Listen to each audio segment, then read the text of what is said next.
Good morning बच्चों आज हम लोग पाठ 5 में पढ़ेंगे कितनी ज़मीन। हमारा पाठ का नाम है कितनी ज़मीन। तो बच्चों इस पाठ के माध्यम से आप लोगों को एक किसान की कहानी बताई गई है, जो किसान के पास सब कुछ था लेकिन फिर भी उसको कहीं ना कहीं संतुष्टि नहीं थी। तो अगर मनुष्य के पास सब चीज़ रहे और उसमें अगर संतुष्टि ना हो तो उसका परिणाम क्या होता है, उसी के बारे में ये पाठ है बच्चों। तो बच्चों हम लोग पाठ शुरू करते हैं। चलिए पाठ 5 कितनी ज़मीन। बहुत पुरानी बात है, एक किसान था सुखिया।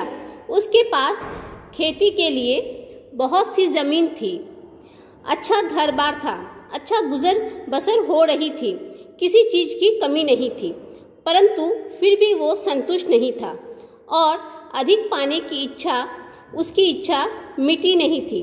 देखिए बच्चों, यहाँ पे किसान के बारे में बताया जा रहा है कि एक किसान था जिसका नाम सुखिया था। उसके पास ज़मीन अच्छी थी, खेती के लिए ज़मीन अच्छी थी, घर बार अच्छा था, उसका अच्छा गुजर हो रहा था, लेकिन उसको कहीं ना कहीं संतुष्टि जो थी नहीं थी। वो और अधिक पाने की इच्छा रखता था। आगे देखिए बच्चों क्या है। एक दिन सुखिया अपने घर के बाहर बैठा था, सांझ हो गई थी। तभी एक राहगीर आया। राहगीर मतलब बच्चों जो मतलब घूमते हुए उसके घर में एक मुसाफिर आया। तो क्या हुआ, जो रात भर रुकने की जगह चाहता था। सुखिया दिल का बुरा नहीं था, मतलब उसको ठहरने के लिए कहीं जगह नहीं थी। जो राहगीर था तो उसको ठहरने के लिए जगह ढूंढ रहा था। तो सुखिया जो था बच्चों, सुखिया क्या था, दिल का बुरा नहीं था। उसने उस राहगीर को रात भर रुकने के लिए अपने घर में आश्रय दे दिया। उसने क्या किया, रात भर अपने घर में रुकने के लिए उसे आश्रय दे दिया। उसके बाद देखिए बच्चों क्या है। खान पान के बाद दोनों बैठे तो देर तक बातचीत हुई। बात से बात निकली तो सुखिया ने राहगीर से पूछा कि वो कहाँ जा रहा है। मतलब खान पान, देखिए बच्चों खाना पीना हो गया रात का। उसके बाद सुखिया जो था उससे पूछा कि आप कहाँ जा रहे हैं। तब उसने बताया। तो सुखिया ने राहगीर से पूछा कि वो कहाँ जा रहा है। उसने बताया कि बहुत दूर दरिया के पार एक विशाल बस्ती है। मतलब उसने बताया कि बहुत दूर दरिया के पास एक क्या है बच्चों, विशाल बस्ती है, बस रही है, मतलब बस्ती बस रही है। वहाँ बहुत सारी ज़मीन है और बहुत सस्ते में मिल रही है। ज़मीन बहुत अधिक उपजाऊ है, मतलब उसने बोला कि ज़मीन है जो बहुत ज़्यादा उपजाऊ है, वो वहीं पे जा रहा है और बहुत सस्ते में भी मिल रहा है। मतलब ज़मीन बहुत अच्छा है, उपजाऊ है, सब चीज़ है, लेकिन ज़मीन बहुत सस्ते दाम में मिल रहा है। उसके बाद देखिए बच्चों क्या, ज़मीन बहुत अधिक उपजाऊ है लेकिन थोड़ी सी मेहनत से ही फसलें लहलहा जाती है। मतलब बहुत थोड़ी सी मेहनत के बाद ही फसल जो है वहाँ पे बहुत अच्छी हो जाती है। हमारे गांव का ही एक किसान था, दाने दाने का मोहताज था। मतलब उसने बोला कि हमारे गांव का ही एक किसान था जो दाने दाने का मोहताज था। मतलब उसके पास एक भी खाने के लिए अन्न नहीं था, दाने नहीं थे, तो वो खाने के लिए क्या था ना, मोहताज था। उसने वहाँ ज़मीन खरीदी थी। आज उसके पास किसी चीज़ की कमी नहीं है। उसने कहा आज उसके पास किसी चीज़ की कमी नहीं है। क्यों? क्योंकि उसने वहाँ पे ज़मीन खरीदी थी और ज़मीन खरीदने से क्या हुआ, उसका जो था पहले से हालात बहुत सुधर गए। तो उसने कहा कि अब देखिए उसके पास किसी चीज़ की कमी नहीं है। खेत खलिहान, रुपये पैसे, गाय बैल सब कुछ है। अगर बात बन गई तो मैं भी कुछ ही सालों में मालामाल हो जाऊंगा। अगली सुबह राहगीर तो अपनी राह चला गया, लेकिन सुखिया के मन में उथल फुथल मचा गया। मतलब वो चला गया, अपनी बातें बोलकर वो चला गया, लेकिन सुखिया के मन में क्या हुआ, उथल फुथल मचा के चला गया। देखिएगा बच्चों क्या होता है, कभी कभी अगर हम लोगों को कोई अच्छी खबर मिलती है, अच्छा कुछ सुनने को मिलता है, तो हमें क्या होती है, काफ़ी प्रसन्नता होती है, काफ़ी खुशी होती है। तो हम लोग क्या होता है ना, उस बात को मतलब कि वो कब हमें हासिल हो, उसके लिए वो क्या था, वो भी बहुत व्याकुल था। उसके बाद देखिए सुखिया का मन अत्यंत बेचैन हो उठा। उसे अपना घर छोटा सा लगने लगा। मतलब सुखिया को क्या हुआ, उसकी बातें सुनकर वो बहुत अत्यंत खुश हो गया और उसे अपना जो मतलब घर था वो काफ़ी छोटा लगने लगा। बहुत सा पाने की चाह मन में हिलोर लाने लगी। बहुत सोच विचार कर वो इस निर्णय पर, देखिए बच्चों आगे है, कि बहुत वो सोच विचार किया और उसके बाद वो इस निर्णय पर पहुंचा कि एक बार उसे भी जाकर बहुत सारी ज़मीन पाने की कोशिश करनी चाहिए। मतलब उसके मन में ये इच्छा हुई कि उसे भी एक बार जाके वहाँ पे बहुत सारी ज़मीन पाने की कोशिश करनी चाहिए। थोड़ी तैयारी की, राह खर्च लिया और अपने एक नौकर को साथ लेकर चल पड़ा। दरिया के पार ही ज़मीन देखने वहाँ पहुंचकर उसने देखा कि राहगीर की कही बात बिल्कुल सही थी। मतलब उसने देखा कि राहगीर जो उसको बोल के गया था ज़मीन के बारे में, वो बिल्कुल सही थी। दूर दूर तक ज़मीन फैली हुई थी। वहाँ के लोग भोले भाले और सीधे साधे लग रहे थे। उनके पास अपनी छोटी छोटी झोपड़ियाँ थी। उनके पास क्या थी ना, अपनी छोटी छोटी झोपड़ियाँ थी। तब वो उसे गांव के मुखिया के पास ले गए। सुखिया ने देखा कि मुखिया भी उन्हीं की भांति सरल है। सुखिया ने देखा कि मुखिया भी उन्हीं की भांति क्या है बच्चों, न सरल है। उसने मुखिया को अपने आने का कारण बताया। उसने क्या किया, मुखिया को अपने आने का कारण बताया। मुखिया ने ज़मीन देने की बात पर कोई आनाकानी नहीं की। मतलब जैसे उसने कहा कि मुझे ज़मीन लेनी है, तो मुखिया ने क्या किया बच्चों, ने कोई आनाकानी नहीं की। उसने सुखिया से कहा कि वो ज़मीन का जो टुकड़ा लेना चाहे ले सकता है। मुखिया की बात सुनकर सुखिया खुश हो गया। ज़मीन का भाव पूछने पर मुखिया ने बताया कि ज़मीन की कीमत 1000 रुपये एक दिन के हैं। क्या बताया कि एक दिन के 1000 है। कितने हैं बच्चों, तो एक दिन के 1000। मतलब देखिएगा बच्चों, जब कोई ज़मीन लेने के लिए जाता है तो ज़्यादातर क्या होता है कि ज़मीन का भाव बहुत ज़्यादा होता है। तो सुखिया भी जब उस ज़मीन के बारे में गया ज़मींदार के पास, तो ज़मींदार ने बताया कि एक दिन का 1000 है। सुखिया को कीमत कुछ अटपटी लगी। मतलब जब सुखिया ने सुना कि एक दिन का 1000 है तो उसको कुछ अटपटी लगी। उसने पूछा, एक दिन के 1000 रुपये, ये कैसी कीमत है? उसने बोला कि एक दिन के 1000 रुपये, ये कैसी कीमत है? 1000 रुपये में आप कितने एकड़ ज़मीन देंगे? उसने बोला कि आप 1000 रुपये में कितनी एकड़ ज़मीन देंगे? मुखिया बोला, हम एकड़ के हिसाब से ज़मीन नहीं बेचते, हम एक दिन के हिसाब से ज़मीन बेचते हैं। उसने क्या कहा कि हम एक दिन के हिसाब से ज़मीन बेचते हैं, एकड़ के हिसाब से ज़मीन नहीं बेचते। तुम एक दिन में पैदल चल के जितनी ज़मीन नाप लोगे वो सारी ज़मीन तुम्हारी हो जाएगी। क्या कहा कि तुम एक दिन में पैदल चलकर जितनी ज़मीन नाप लोगे वो सारी तुम्हारी हो जाएगी। हाँ, वो सारी ज़मीन तुम्हारी होगी। मुखिया ने हंसते हुए उत्तर दिया, लेकिन एक शर्त है, जिस जगह से तुम ज़मीन नापना शुरू करोगे, सूर्यास्त से पहले तुम्हें उसी स्थान पर वापस आना होगा, नहीं तो तुम्हारा पैसा तुम्हें वापस नहीं मिलेगा। सुखिया की खुशी का ठिकाना ना रहा। जब ज़मींदार ने सुखिया को ये सारी बातें बताई तो जो सुखिया था उसकी खुशी का ठिकाना ना रहा। सारी रात करवटें बदलती बीती। वो फटकने का इंतज़ार करता रहा। मतलब वो सोचा कि कब सुबह हो, उसका वो इंतज़ार करता रहा। वो फटकते ही वो मुखिया के द्वार पर जा पहुंचा।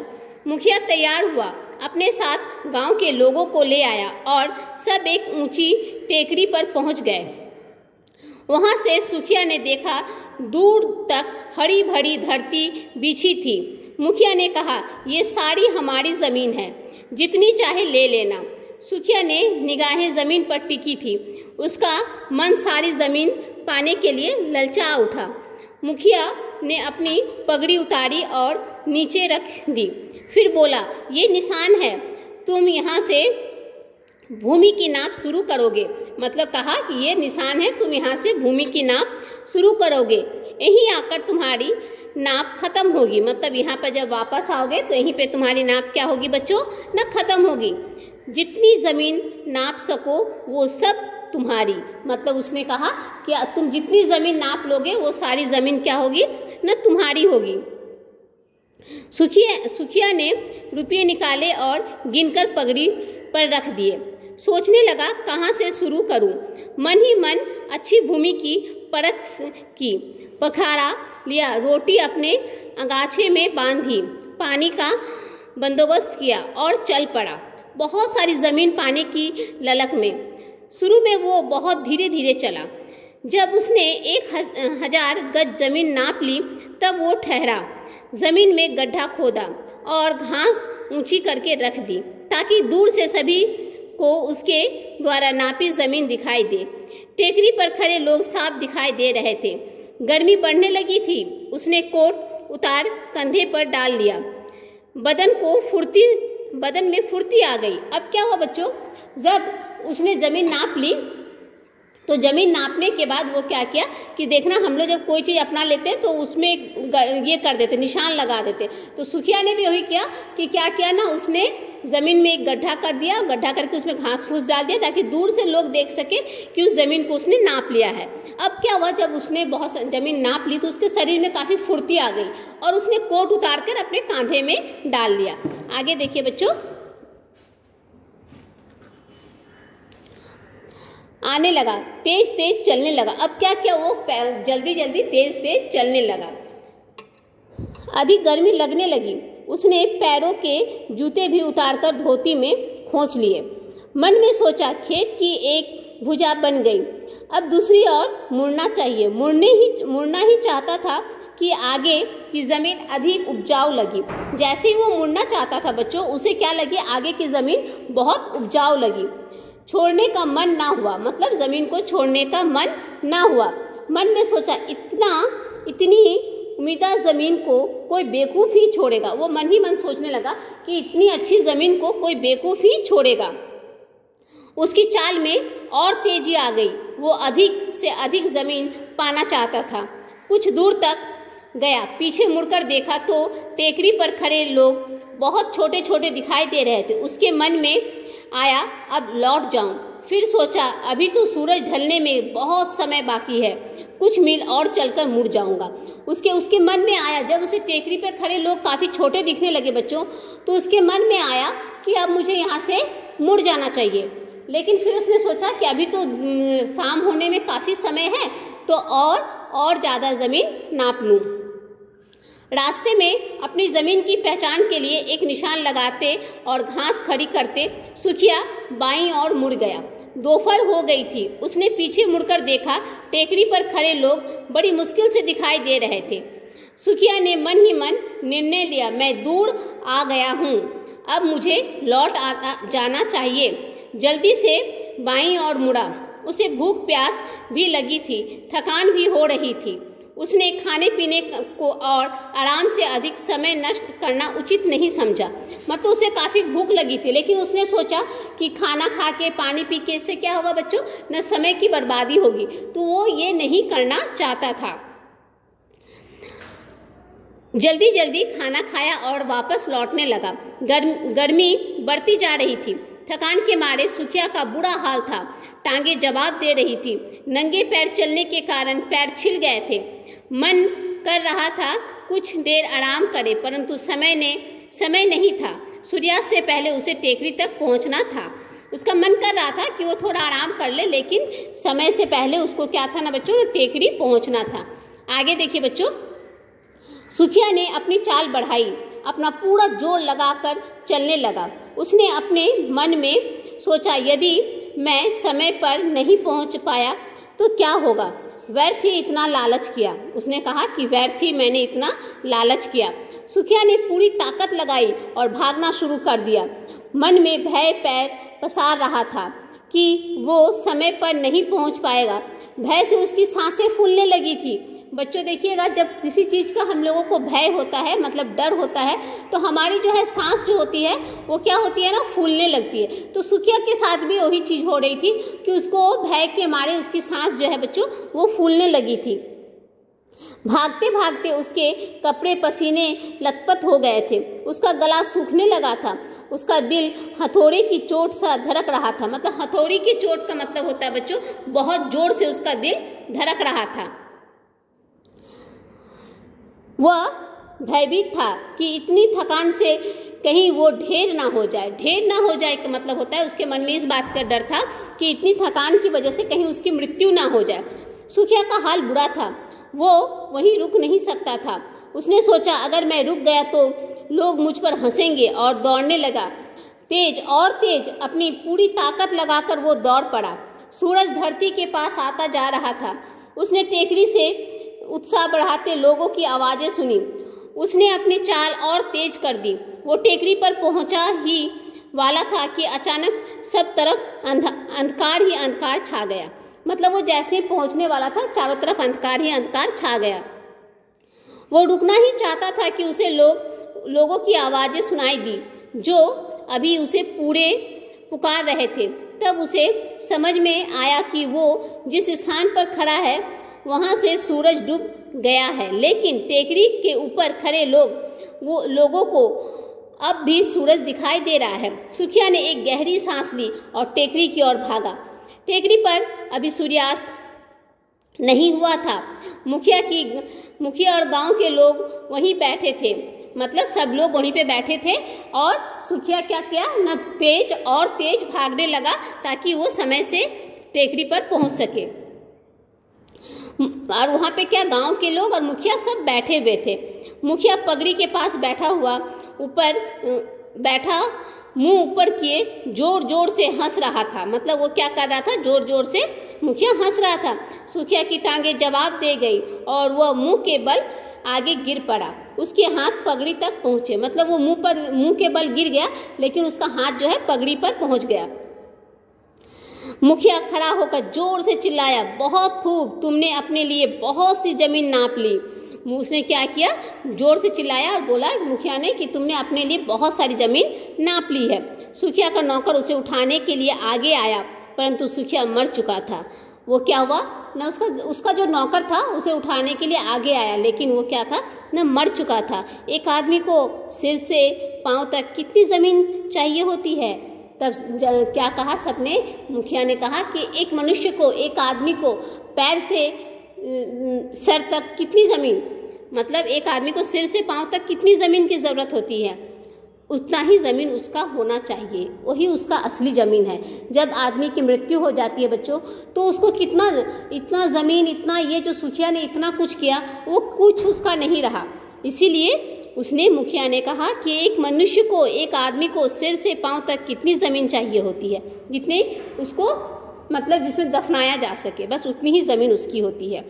तो बच्चों इस पाठ के माध्यम से हम लोग जाने कि कभी भी मनुष्य को लालच नहीं करना चाहिए।